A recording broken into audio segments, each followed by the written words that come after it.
Buenos días. Muy bien. Gracias por estar con nosotros. Estamos en el libro de Santiago.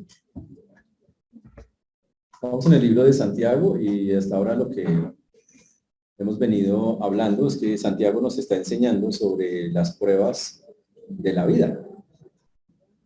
A veces es complejo aceptar lo que está pasando en nuestras vidas, pero el libro de Santiago trata de explicarnos cómo tomar cada una de esas cosas desde la perspectiva de Dios.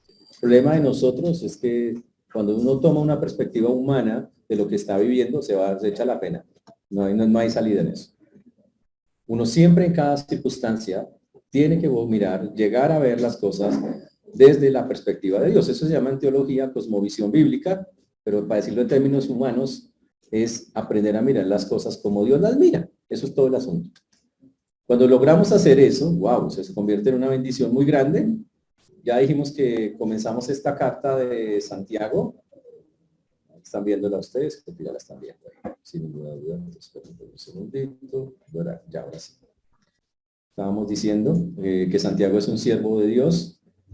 Que consideremos las pruebas como motivo de alegría. Lo que vimos la vez pasada y las semanas pasadas es, tenemos que considerar las pruebas como un motivo de gozo, lo cual es muy difícil para algunos. Es que yo siento esto, y no estamos diciendo que deje de sentir, estamos diciendo que a través de aprender a no dejar de gozarse en el montón de cosas que la Biblia dice que tenemos que gozarnos, a pesar de que hoy tengamos que vivir algunas cosas que no nos gustan, eso sí estamos diciendo.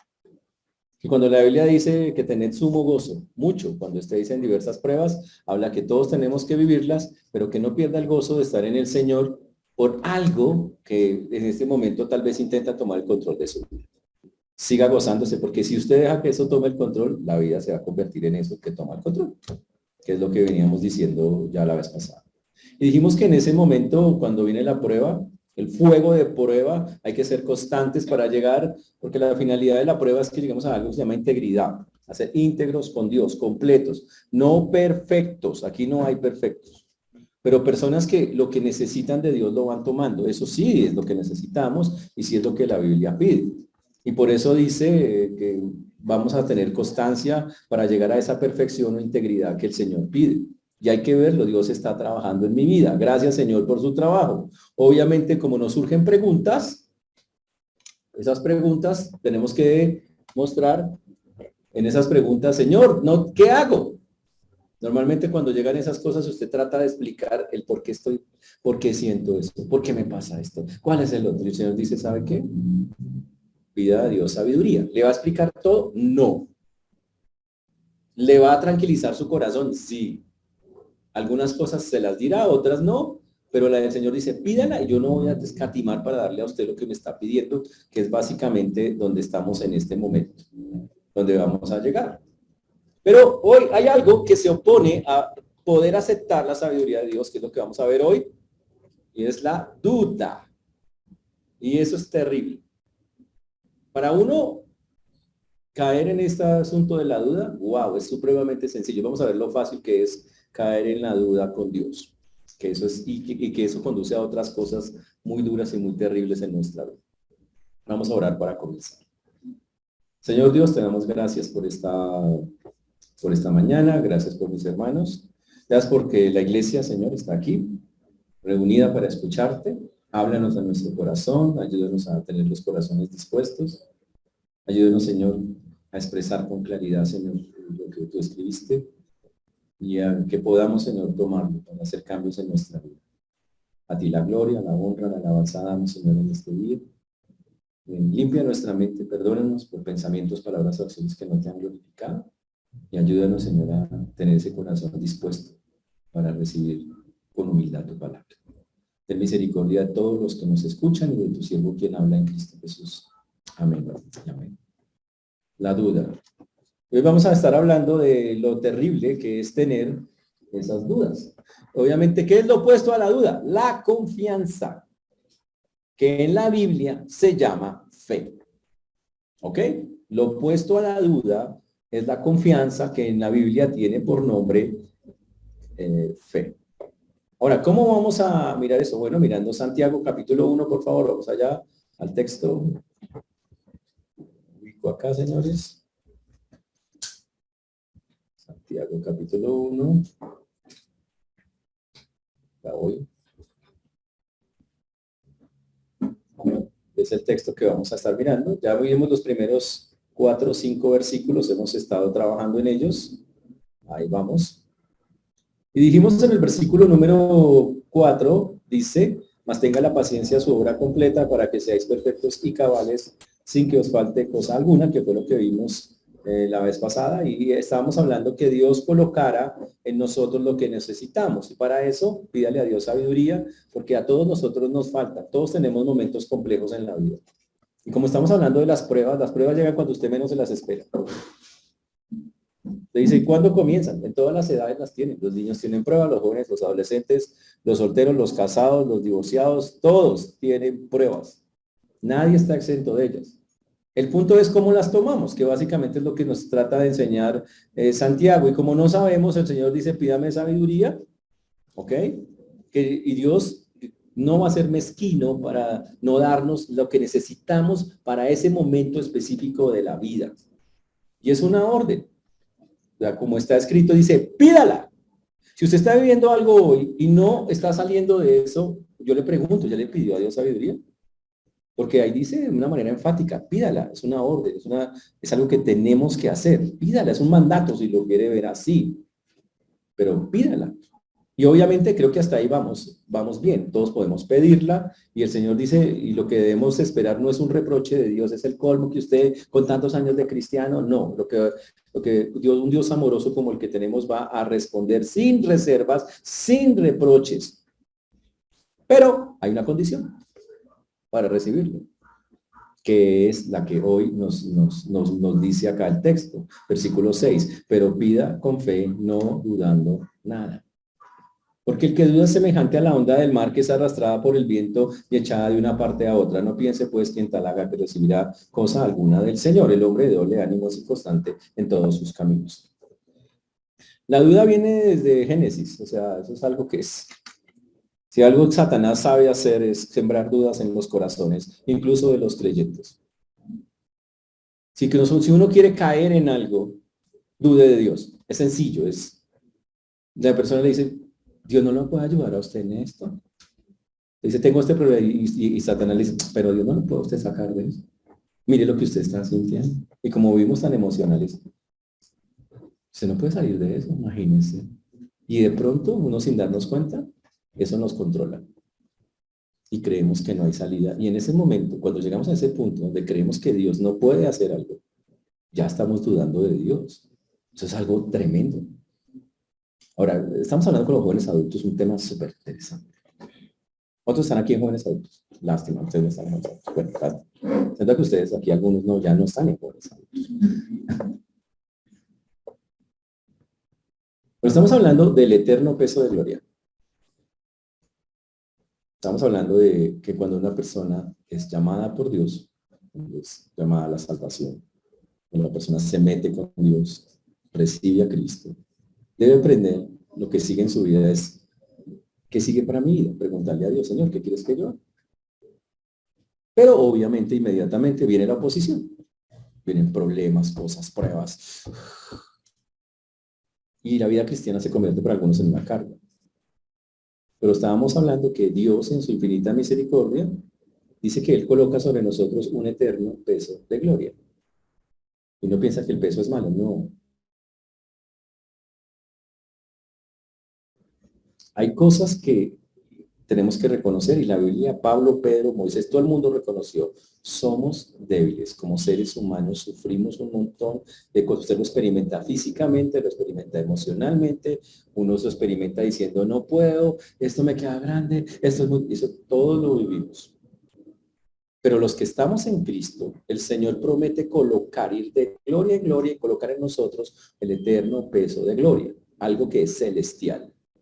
La gloria de Dios en ese sentido específico es que en medio de una prueba como esta que estamos mirando aquí en Santiago, Dios va a colocar en usted la fuerza que no tiene. Dice, no tengo fuerza, dice, yo la coloco. Pues. No sé qué hacer, yo le doy una salida. De eso se trata.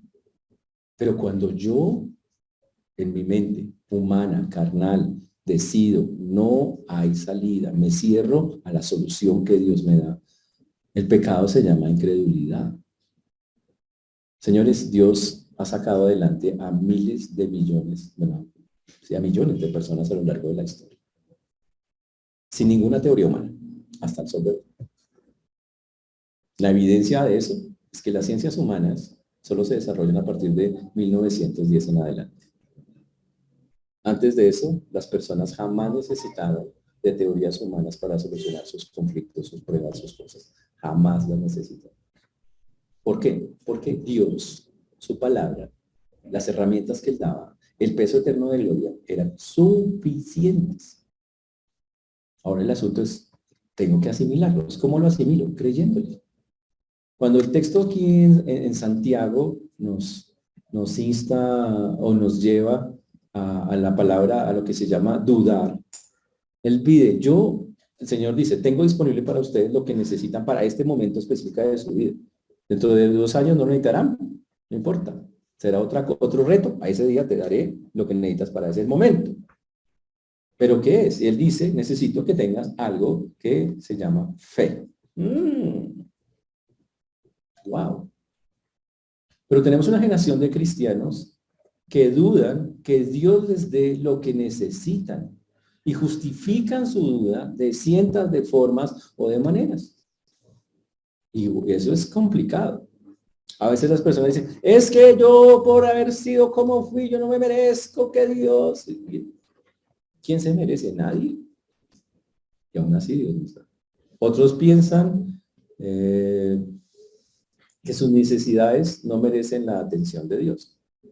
No, pero Dios cómo me va a parar bolas a mí, yo creo que eso no es tan importante, eso no es tan valioso. Pues Dios puede que nuestras necesidades sean nada para Dios, pero Dios siempre las tiene en cuenta. Está lleno de gracia, de amor.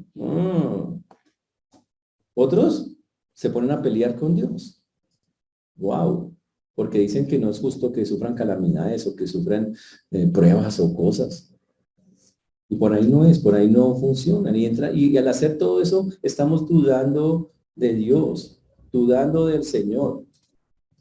Señores, lo que Santiago nos está llamando es que no podemos dudar lo que Dios ha dicho en su palabra.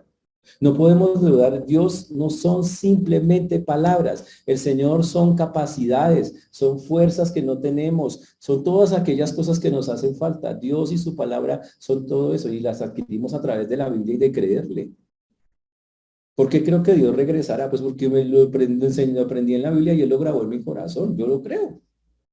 Hay personas afuera que Cristo que no va a volver, ¿cuándo vuelve? Y empiezan a dudar, pero mire que ya pasaron tantos años y Cristo no va a volver. Y yo creo que sí, eso me consuela, me tranquiliza, me da paz.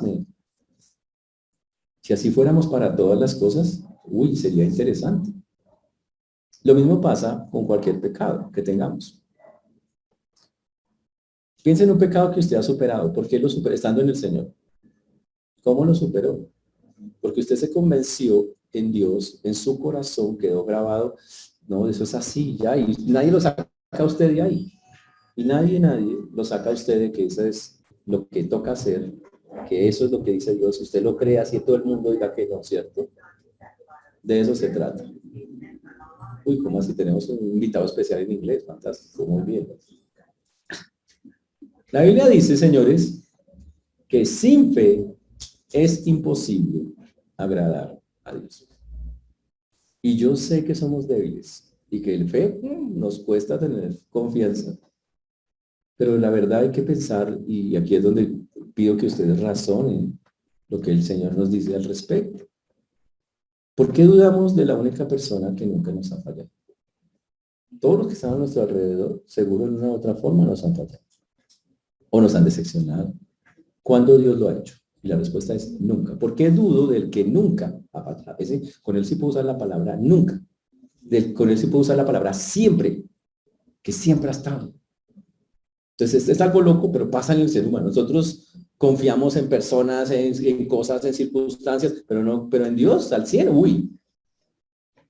Se dice, me muero con esta persona, con esta circunstancia, pero no con Dios. Y esa duda, que es una afrenta a Dios. Le estamos diciendo a Dios, Señor, no creo en tu capacidad, no creo en tu fidelidad. Ush. Es más, Hebreos dice, es necesario que el que se acerca a Dios crea que le hay y que es galardonador de los que le buscan, que eso es Hebreos 11:6. Oh. Y el Señor nos dice que si tuviéramos fe como un grano de mostaza, le diríamos a un monte que quítate y échate al mar y será hecho. Pero usted dice, pero ¿cómo adquiero esa fe? La Biblia dice, la fe es por el oír y el oír es aprender a que lo que dice Dios, deposito mi confianza en lo que la palabra de Dios dice. La grabo en mi corazón. Eso es un ejercicio que nadie lo puede hacer, solo puede hacer usted. Pero cuando no hago eso, ¿qué va a pasar? Como la palabra no es suficiente, yo asumo las ideas o las teorías de otros, de lo que el mundo diga, de cualquier persona. La cojo, ay, esto me suena como bien, voy a cogerme de aquí, por aquí es la salida para mi vida. No, la salida para mi vida, para como creyente siempre será el Señor. Porque el Señor obviamente suplirá todo lo que nos falte conforme a sus riquezas en gloria en Cristo Jesús. ¿No lo dice así Filipenses 4:19? Así lo dice. Ahora, no podemos evitar tener dudas, vamos a ser atacados. Primero porque tenemos naturaleza, hay esa naturaleza pecaminosa, esos hábitos pecaminosos que todavía se quedan por ahí volando, esa manera de pensar equivocada, trata otra vez como de... Y cuando la duda llega, ¿qué sigue para una persona que duda? Pues que empiezo a desesperarme, porque si dudo, digo, si Dios no tiene la salida, ¿por dónde cojo? Y empiezo a mirar las opciones humanas, pero me empiezo a angustiar porque veo que esas opciones humanas tampoco pueden como que llenar lo que necesito. O peor aún, empiezo a confiar en que las soluciones humanas sí llenan lo que Dios no llena. ¡Wow! Y si Dios, muchachos, si Dios no llena nuestras cosas, ¿quién lo llena? Yo pregunto. Y no es que Dios no lo pueda hacer, yo les pido que aprendamos a tener esa confianza en el Señor. Ese es el punto. Porque el que duda, dice la Biblia en el Santiago, es semejante a la onda del mar que es arrastrada por el viento y echada de una parte a otra. Si yo entro con duda a Dios para ayudarme, yo creo que hay que entrar con honestidad. Dígale la verdad, Señor, soy débil. Eso es verdad. Todos los hombres de la Biblia lo dicen. Señor, no tengo fuerza. Eso es verdad. Señor, no tengo ánimos. Eso es verdad. Señor, estoy echado a la pena. En las pruebas pasan esas cosas. O peores, ya me amargué. Señor, ya me amargué. O más aún todavía, ya me deprimí. Ya llegué hasta el fondo. Ya. Señor, no, esto es terrible. Dígale eso. Dios sabe que está viviendo eso. ¿Y qué le va a decir? Señora, esto es mi realidad, pero sé que tú eres Dios. Ayúdame. Y créale. ¿Qué va a pasar? Pues Dios le va a ayudar, eso es lo que Él dice, pero tengo que creerle, confiar, agarrarme de sus cosas, eso es lo que está allí. Porque si no vamos a ser como las olas del mar que nuestros pensamientos van a jugarnos, voy para allí, hoy pienso por acá, Dios tan lindo, y mañana, Dios no es tan lindo, mejor me voy por allí. Y después vuelvo y recapacito, Dios, tú eres lindo, y yo no, y empiezo a pelear. Y grave porque mi corazón es una cosa de emociones que suben y bajan. Eso no es bueno y es feo. Ojo con eso. Por eso la advertencia en la Biblia que dice que no seamos niños fluctuantes llevados por doquiera de todo viento de doctrina por estratagema de hombres que para engañar emplean con astucia las artimañas del error. Señores, podemos caer en montones de errores tratando de encontrar una salida en algo que no es Dios. Y por eso la advertencia, cuidado, tengan cuidado con eso. Ahora, ¿cuál es el problema? Ahí no hay respuesta. Si yo voy con Dios creyendo que Él no me va a dar lo que necesito, pues ¿qué respuesta voy a? No espero que recibirá cosa alguna del Señor.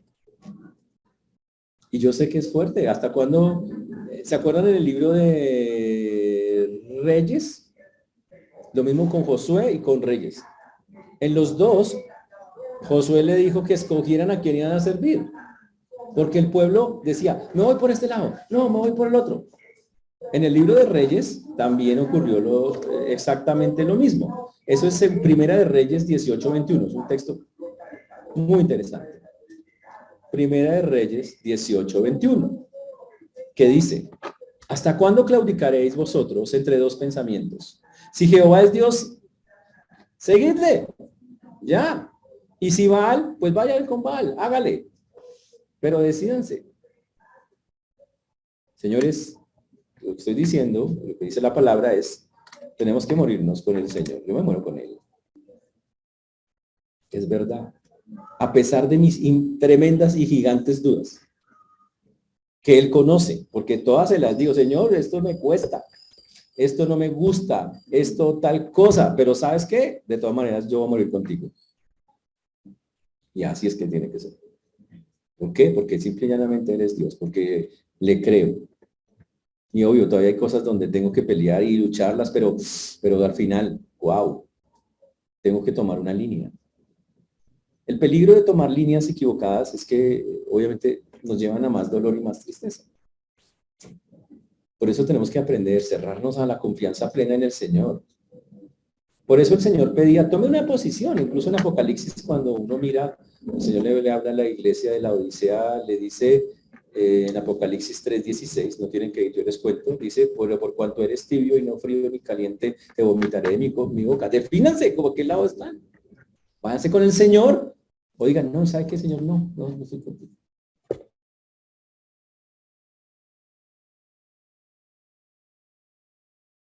¿Por qué vamos al Señor? Porque estamos enfermos, porque nos cuesta pasar cosas, porque somos débiles, porque entendemos que no tenemos el poder, que no tenemos la capacidad, que no tenemos la inteligencia, que no tenemos la sabiduría. Por eso voy a Él, precisamente porque yo grave. Pero cuando voy, a pesar de todas esas cosas que son realidades de la vida de un cristiano, voy confiado en que Él va a colocar sobre mí lo que se llama el eterno peso de gloria, que son todas las cosas necesarias para que yo saque adelante eso que estoy viviendo. Entonces tengo que ir con la convicción, soy un pecador débil, sí, que no tiene, listo, pero por el otro lado, voy con la convicción, pero tú no eres así, tú eres poderoso, fuerte, y la Biblia dice que vamos de gloria en gloria, significa que de cada cosa que nos pasa, tú vas colocando lo que necesitamos, ayúdanos.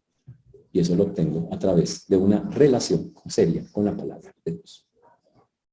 Pero más que, ustedes muchos acá conocen Biblia, ustedes ya tienen doctorados en algunas vainas. Pero la vaina es si las creen. Lo que yo debo preguntar es si ustedes las creen. Porque el problema no es que estén escritas, ni que ustedes se las sepan, yo que se las saben. La vaina es si las creen. Ese es el punto. Y cuando eso ocurre, la Biblia habla del resultado. El resultado es un hombre de doble ánimo que es inconstante en todos sus caminos. Es alguien que afirma ser creyente, pero su conducta parecía que no. Porque ¿cómo así que no? Y obviamente las personas, yo entiendo eso porque lo hemos vivido. Es duro seguir la línea de Dios y creerle a Dios. Pero por eso se llama fe, la certeza de lo que se espera, la convicción de lo que no se ve. Por eso se llama fe. Y la Biblia nos llama a tener fe. ¿Quién la da? El Señor mismo. Pida con fe. Señor, me hace falta fe. Aumenta fe. Es más, los discípulos, Señor, aumentanos la fe. Le pidieron eso. Pero la fe, dice la Biblia, se obtiene por la palabra de Dios. Hay que trabajar en eso. ¿Pero en qué? En creerle. No porque oírla simplemente. En creerla, en creerla, en creerla. El problema de una persona de doble ánimo es que conoce la palabra de Dios. Conoce el amor de Dios, conoce la gracia de Dios, conoce la provisión de Dios, pero no aprovecha esos recursos divinos que Dios ha dado. Yo le pregunto, ¿le ha buscado usted a Dios esos recursos en esos momentos complejos de su vida? Búsquelos. Él dice, él está dispuesto, dice, yo los voy a soltar, muchachos, y se los suelta. Él es Dios, Él es Dios. No podemos servir a dos señores, eso está súper claro en la Biblia. Mateo 6:24 hace la aclaración, ninguno puede servir a dos señores porque va a obedecer al uno, amar al otro, o estimar al uno y menospreciar al otro, no puede servir a Dios y a las riquezas, uno no puede estar con dos libros, porque eso nos va a llevar a una cantidad de errores. Es muy duro. Por eso, señores, o somos amigos del mundo, convirtiéndonos en enemigos de Dios, o somos amigos de Dios y enemigos del mundo. Con Dios Y ojo, no estamos hablando de gente perfecta que se la pasa orando, no. Estamos hablando que tomamos la decisión en mi corazón que a pesar de las pruebas que tengo, que lo que siento, que lo que vivo, que lo difícil que puede ser, Señor, qué pena, yo me quedo contigo, con la línea tuya, sigo luchando, me voy por ese lado. Pues tú nos mandaste a que te amáramos con todo el corazón, con todas las fuerzas, con toda tu alma. Así lo dijo el Señor en Deuteronomio 6:5, y no hay otra manera de amarlo y de confiar en Él y de servirle verdaderamente, si no cumplimos eso que está en Deuteronomio y el Señor respaldó nuevamente en los evangelios. Entonces la duda es un enemigo muy grande para nosotros. Ahora, ¿es pecado tener dudas? No, es pecado creérselas. Todos dudamos. ¿Será que?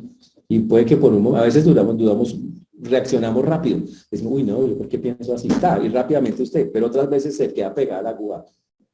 Duda día 1, duda día 30, duda día 50. Grave, ahí sí perdimos el año.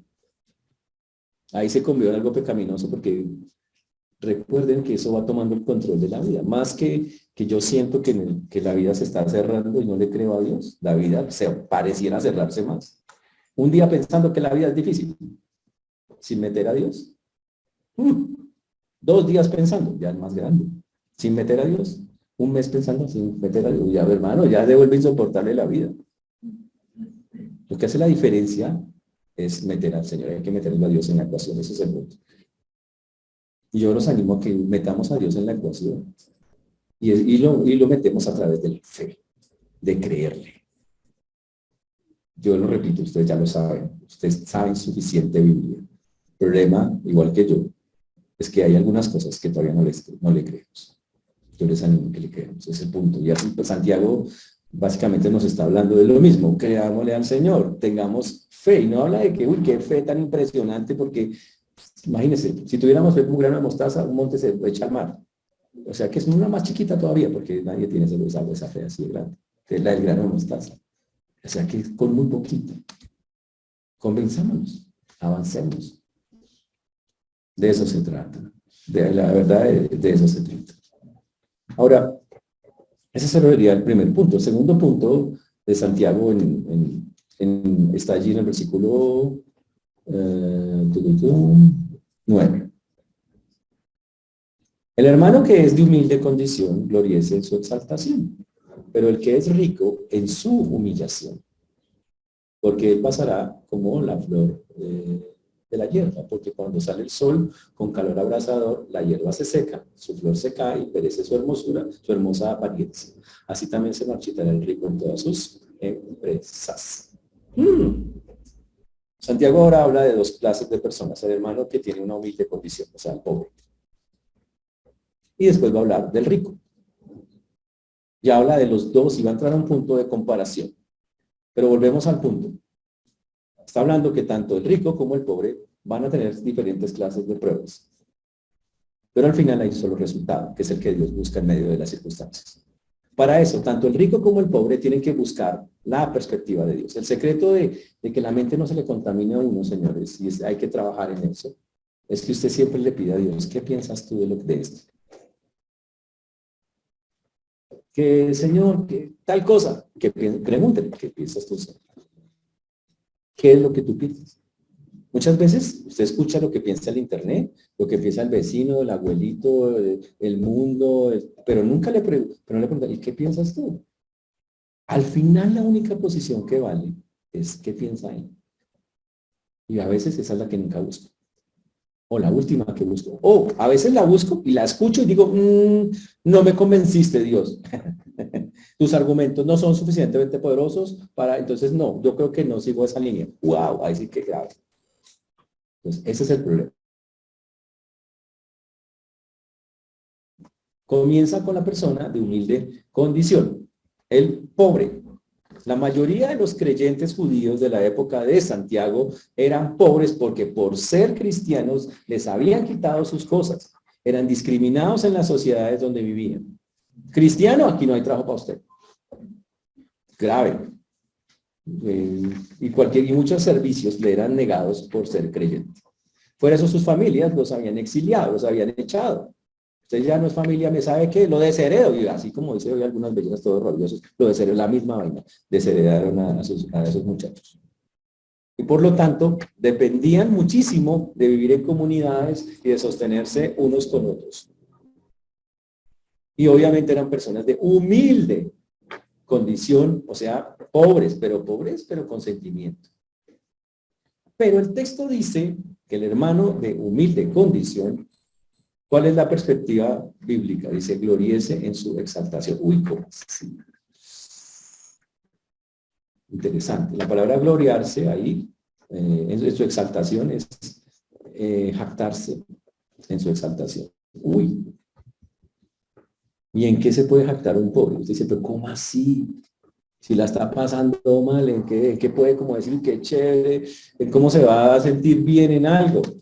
Y lo mismo que hablamos al principio de los primeros versículos de Santiago. Dios, para las personas humildes, tiene incontables bendiciones. O sea, ser pobre no es lo más terrible de la Biblia. La Biblia dice, y la pobreza es el pecado más. Eso es lo que dice la teología de la prosperidad. Pero eso no es verdad. La Biblia de Jesús dijo, a los pobres siempre los tendréis con vosotros. Es algo que siempre acompañará el mundo en el cual estamos. Siempre van a estar. Ante los ojos del mundo, no son nadie, son el desecho del mundo. Son lo peor, son gente que no ha avanzado, que no tiene eso. Pero ante los ojos de Dios, dice, es exaltado. Y permítame utilizar un texto de un autor muy conocido que escribió la siguiente nota, me pareció muy interesante. Dijo, puede que ellos tengan hambre, pero ellos tienen el pan de vida. O sea, Jesús. Puede que ellos tengan sed, pero ellos tienen el agua de vida. O sea, Jesús. Puede que ellos sean pobres, pero tienen riquezas eternas. ¿No? Los hombres los rechazan, pero Dios ya los recibió para la eternidad. Pueden tener una morada en la tierra, no tener una morada en la tierra, pero tienen una hermosa morada gloriosa en el cielo. Qué interesante. Sí, pero pastor, eso suena súper espiritual. En la vida real, la justicia social. Yo sé que hay leyes de justicia social que las conozco. Hay unas pintas. A ver, justicieros sociales. Sí, porque hoy hablo a ese pueblo de justicia social. Sí, porque los conozco. Señores, ¿qué régimen garantiza justicia? Ninguno. Ninguna sociedad. Se dice, pero pastor, yo estuve en Suiza. Qué país tan desarrollado. ¿Usted sabe cómo adquirió su riqueza Suiza? Mejor ni hablemos de eso porque se choca, se rayan ustedes con los suizos. ¿A costa de quién más? ¿Sabe por qué ya no hacen nada? Porque viven tan idealmente sin Dios. No ha sido porque, wow, por justicia social. Ni lo obtuvieron aquí, ay, qué bendición, eso, cómo colaboramos con otros. Y pensando en los demás, fue precisamente porque no pensaron en nadie, sino solo en ellos mismos. Y fue a partir de guerras, de saqueos, de un montón, hay que leer la historia, muy interesante. Los sistemas que parecen más bonitos, que hoy descansan sobre supuestos justos, sobre contratos justos, no tienen nada que ver con justicia social. Son el trabajo de cientos de años de cosas que no fueron muy bíblicas y que hoy hacen que disfruten la costa de muchos otros. Esa es la famosa justicia. Bíblicamente, a lo largo de la historia no había ningún régimen justo. Y el único reino justo que habrá es cuando Cristo regrese. Y aún así, en el milenio, aún con el reino justo de Cristo, la gente rebotará. Dice que cuando es soltado Satanás, la gente le pega una rebotada impresionante. Entonces, el problema de la justicia social no son los gobiernos, son los corazones de los hombres que tienen una cosa que se llama naturaleza pecaminosa y rebeldía y que nunca están satisfechos con nada. Y nos pasa, también nos sentimos satisfechos. Nada nos satisface, es la misma. Pero bueno, no estamos hablando, eso es política bíblica, ¿no? Hago la aclaración, eso es Biblia. Hablando ahí, solo para entender el asunto.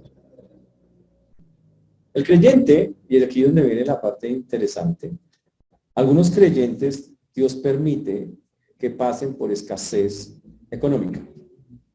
Hay algunos nacieron así, otros tenían y perdieron y se convirtieron en personas que no tienen mucho, pero en cualquier caso Dios utiliza el hecho de estar escaso en recursos para perfeccionar en todos los aspectos al creyente y los perfecciona sobre todo a nivel espiritual.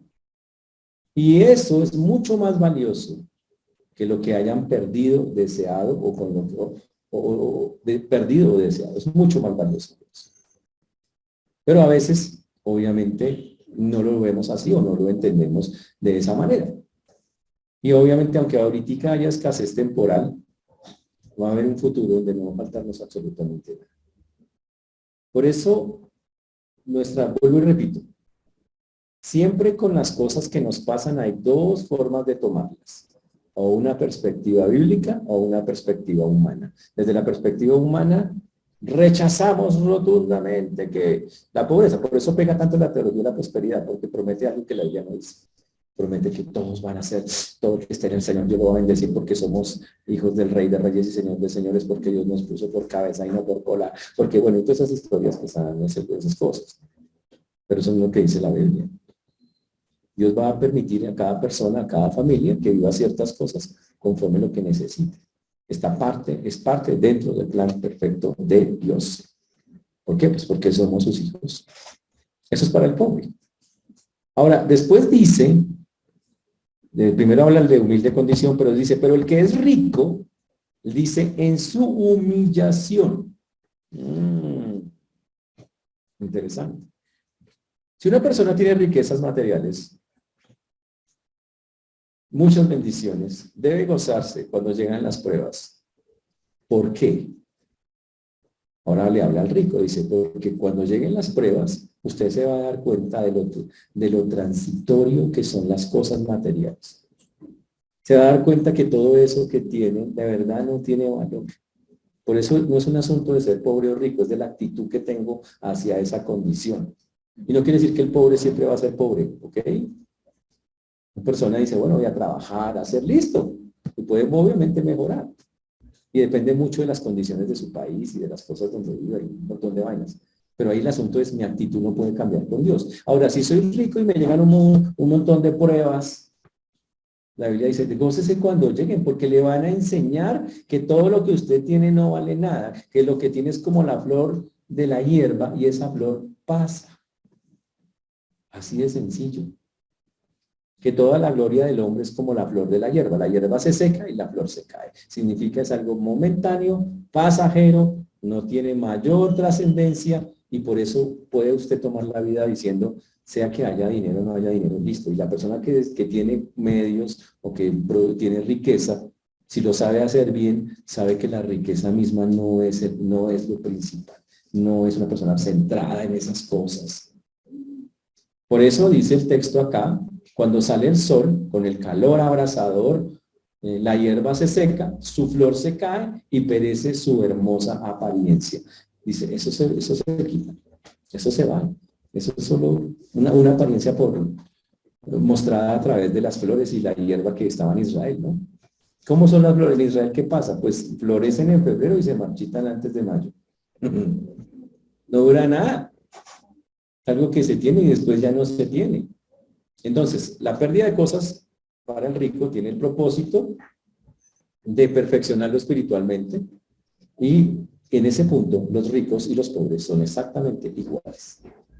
Dios usa la pobreza y la condición de pobreza para perfeccionarlo espiritualmente, para agregarle confianza en Dios y al rico exactamente cuando pasa pruebas y cosas, usa esas cosas para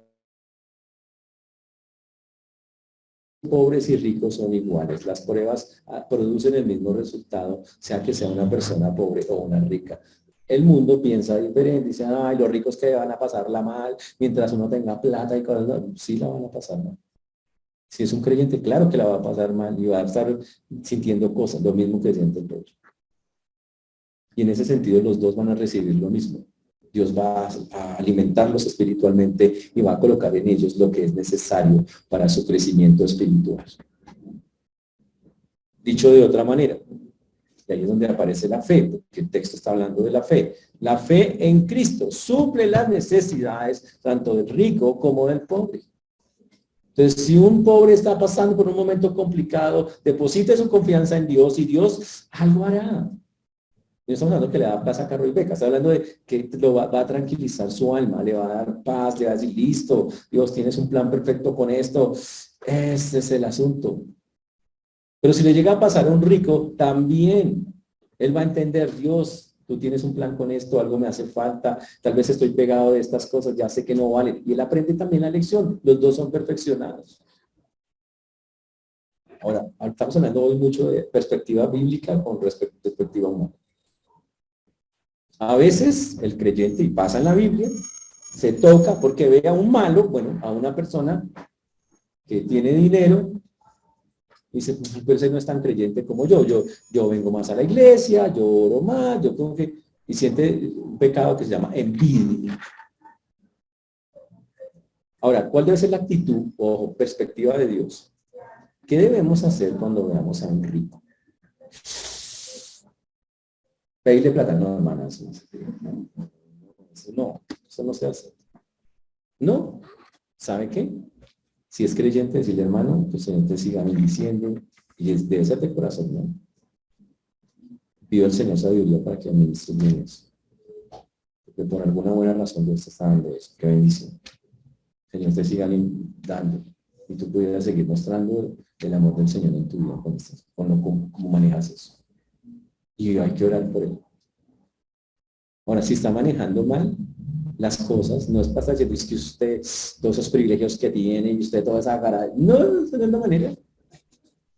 Dígale, Señor, ayúdame, porque no está haciendo muy bien las cosas. Porque a veces desde la perspectiva humana se llama como que, uy, no, pero es que esa gente hay que sentirle envidia. No, al Señor bendícelo más. Ese es un cristiano. Porque por alguna razón Dios ha querido bendecirlo. Y eso está en la potestad de Dios. Eso es Dios.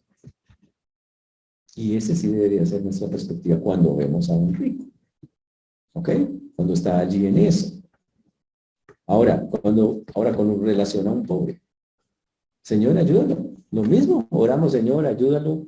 Tiene una condición, está pasando cosas. En la medida que yo pueda suplir algo de esas necesidades, ayúdame, y hay que hacerlo, porque en la Biblia la fe tiene paticas. Paticas que van y ayudan a la gente que necesita, por decirlo de alguna manera. ¿Ok? Ese es el punto. Tiene acciones. La fe no es solo en mi corazón, estoy reconvencido de cosas. No, estoy reconvencido de cosas y como parte de la práctica de un creyente, me muevo a hacer ciertas cosas que ayudarán en alguna manera a las personas que tienen necesidades. Ese es el punto. Y Santiago lo va a decir más adelante supermente claro. Esa es la perspectiva. Entonces, señores, nosotros estamos rodeados de pobres, más de pobres que de ricos. Sí, la mayoría, no van a dar por ese lado. ¿Qué nos toca? Pues orar por ellos. ¿Qué cosa? Que no se amarguen en su condición. Que si son creyentes, tengan confianza, tengan alegría, tengan gozo, como dice acá el texto. Pero también demostrarles a nosotros que tenemos una confianza muy grande en el Señor y que como parte de esa confianza y esa fe que tenemos en el Señor, vamos a ayudarnos en la manera que podamos hacerlos. Y con los ricos, los que tenemos, los pocos o muchos que conozcan, Señor, sigue bendiciendo a esa persona, el solo guía, dale sabiduría para que pueda mostrar cómo se administra la riqueza, cómo administrar bien una riqueza a un hombre de Dios. Listo, ya. Cero envidias. Sin juzgar sus actos, porque es que a veces usted dice, pero es que esa persona teniendo y no, ¿usted quién es para juzgar lo que una persona hace no hace con lo que tiene? Eso es cuestión de, eso es allá Dios con él. Ore por él. No lo juzgue. ¿Estamos claros en eso, señores? Muy bien. Ahora, entonces la fe en el Señor Jesucristo es una bendición tanto para el rico, cuyas riquezas son temporales, como para el humilde, que no tiene ninguna. Las dos son fantásticas porque una me ayuda, Señor, tú estás conmigo a pesar de esto y me hace vivir una actitud de gozo en medio de una prueba como esta. Y al rico le hace entender una realidad de que lo que tiene simplemente es temporal. Y los dos, wow, han aprendido la lección en esa manera. Entonces, el hermano rico olvida todas sus riquezas terrenales.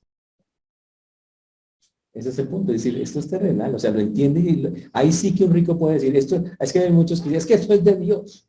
El que es rico de verdad, dice, sí, eso es de Dios y lo tiene súper claro. Y sabe que si un día toca soltar de eso, no se va a pegar de eso. Ese es más o menos el asunto. La tiene clara en esas cosas. Ahora, todos perdemos cosas. Todos. Perdemos personas, perdemos oportunidades, a veces hasta la confianza. Pero ¿sabe qué?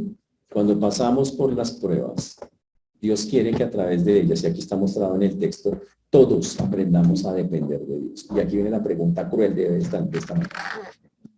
¿Estás dependiendo hoy más de Dios que cuando comenzaste tu vida en el Señor? ¿O estás dependiendo menos? Y ahí es donde nosotros estamos perdiendo. Es increíble que los primeros días en que estamos en el Señor, nuestra confianza en el Señor es tan alta. Es increíble. Llegamos al Señor y usted dice, yo llegamos con un montón de problemas.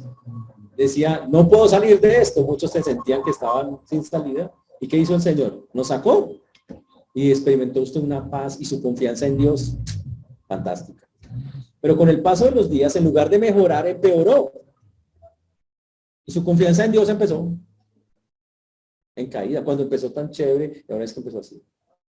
Usted dice, y uno dice, ¿qué pasó? Que dejamos de mirar al que estábamos mirando. Dígame una cosa, ¿por qué llegamos a la salvación? Pues porque le creímos lo que nos dijo. Nos hablaron de la palabra, él dijo, él es la salida, y usted dijo, sí, yo lo creí, y él nos convenció, y los convenció, le dimos el paso. ¿Y a dónde nos tiene ese nuevo camino al cielo? ¿Cierto? Entonces, ¿por qué no hacemos eso? ¿Por qué no lo mantenemos? Con el Señor lo más difícil no es llegar, es mantenerse. Es muy difícil. En una línea de confianza plena. Eso es duro para el creyente. Y tenemos que aprender a mantenernos y a entender, oiga, yo tengo que ser una persona más confiada en Dios hoy que ayer. No menos, no, más. Y eso se gana luchándola, creyéndole cada día un poquito más. Señor, hoy te creo más esto, hoy te creo más, hoy te creo más. Viendo las cosas como Él las ve hasta que finalmente las podamos hacer. Ojo con eso. La riqueza no acerca más a Dios, ni la pobreza lo mantiene más lejos. Por eso el mensaje de hoy va directamente enfocado a que nos acerquemos, como lo dice más adelante Hebreos y Filipenses, que nos acerquemos confiadamente al trono de la gracia para alcanzar misericordia y hallar gracia para el oportuno socorro.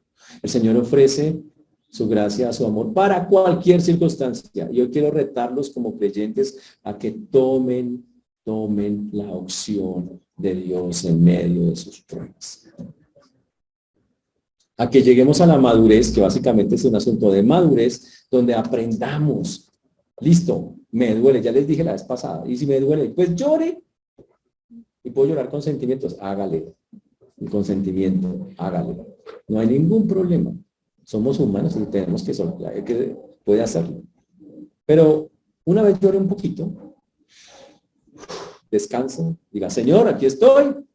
Que sigue, vamos para la siguiente, ya hágale, con confianza. Y Dios lo hace. Ahora, ¿cuál debe ser el resultado para que, o sea, recuerden que esto es una prueba? Las pruebas significa que tienen un resultado bueno en el cual usted pasó o un resultado malo en el cual usted perdió. ¿Cómo sé que pasé la prueba? Por su actitud después. Porque ya logró entender. Ojo, y no, cuando digo entender no quiere decir que comprendió todo lo de la prueba, pero entendió que Dios es suficiente, que es soberano, que a pesar de lo que pase, Él manda y Él, si lo está diciendo es porque puede ser así y le creo y porque deposito mi confianza en Él.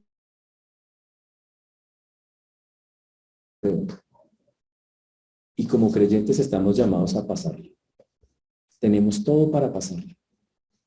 Y los quiero animar a que pase lo que pase, el Señor nos dé esa fortaleza para llevarla a cabo, para completarla como nos dice que tenemos que hacer.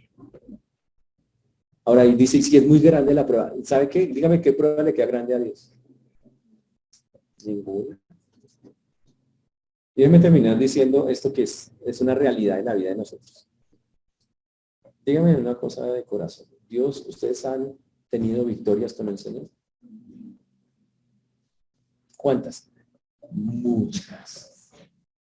¿Por qué cuando llega la siguiente dudan tan rápido? Salen de unas vainas, salen de unas cosas así todas retorcidas, pero uno dice, uy, qué cosa tan... Y salieron. Y llega otra y usted dice, ay, esto está difícil, no sé, ¿cómo, o sea, ¿cómo pasa eso? Además, piensen en una cosa. Ustedes están viviendo esas cosas porque Dios los está preparando para algo. Nunca pasan porque sí. Yo nunca entendí por qué me pasaron ciertas cosas en la vida. Jamás comprendí cuál era el propósito de vivir cosas como las que me tocó vivir en sus momentos durante hace pocos años de mi juventud. Una cosa así. Como que se y esos maliciosos. No entendía. Decía, pero ¿por qué uno tiene que vivir estas cosas para llegar al Señor? ¿Sabe que si no las hubiera vivido nunca llego? Y gracias a ellas aprendí, y gracias a ellas yo digo, ya tengo más clara, ahora me falta un montón, pero ya tengo mucho más clara la vida, cómo es con Dios. Así que es para eso, para que uno aprenda la vida con Dios, es así, pero hay que aprender la lección. Porque si no, ¿qué viene si uno pierde una prueba? Habilitación. Rehabilitación, rehabilitación. Y eso es complejo. Y ese es el problema. Algunos viven repitiendo porque no pasaron la base. Tenemos que pasarla. Sí se puede. No es un examen complejo si nos metemos con eso. Al salir de acá, señores, la vida continúa y adivine con qué nos vamos a encontrar. Con la vida real. Una casa donde seguro hay algunos conflictos o muchos que probablemente no van a cambiar. Una cantidad de personas que están a nuestro alrededor que probablemente no van a cambiar. Unas circunstancias que están ahí todo el tiempo y que no van a cambiar. Y unas cosas que a veces ya ni están y tampoco van a regresar. Conclusión, el único que puede cambiar ahí de toda esa ecuación soy yo. Nadie más. Así que ustedes solo tienen una opción. O cambiamos para mirar las cosas desde la perspectiva de Dios.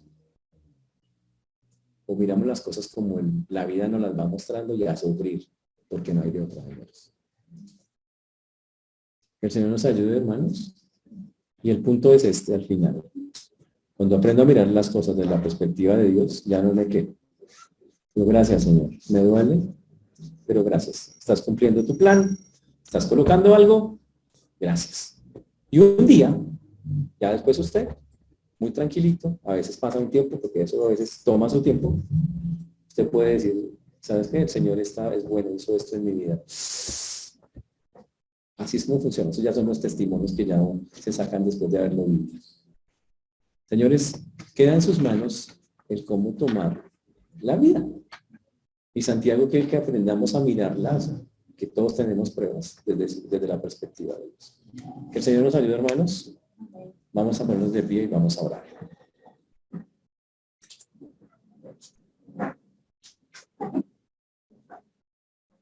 Señor Dios, te damos gracias por esta mañana, por este tiempo. Te agradecemos porque hasta aquí nos has traído y has sido bueno con nosotros. Solo tú tienes palabras de vida eterna, Señor. Solo tú nos guías y nos acobijas y nos acompañas, Padre. Solo tú eres Rey de Reyes y Señor de Señores. Por eso damos a ti la gloria, la honra y la alabanza, Padre Santo. Gracias, Señor, por cada cosa que hemos vivido. Perdónanos porque a veces la opción ha sido quejarnos. Ha sido enfrascarnos en nuestros propios pensamientos, en lugar de encontrar una salida bonita contigo, Señor, que la hay. Señor, ayúdanos a cambiar porque el asunto es que lo único que puede hacerlo eres tú. Ayúdanos a entender que en medio del mundo con el que estamos Los que debemos hacer ese cambio somos nosotros. Ayúdanos a ver las cosas como tú las ves, ya que esa sea la posición que vale en nuestra mente y en nuestro corazón para glorificarte. Por eso hoy quedamos en tus preciosas manos una vez más y pedimos nos ayudes en esto en el nombre de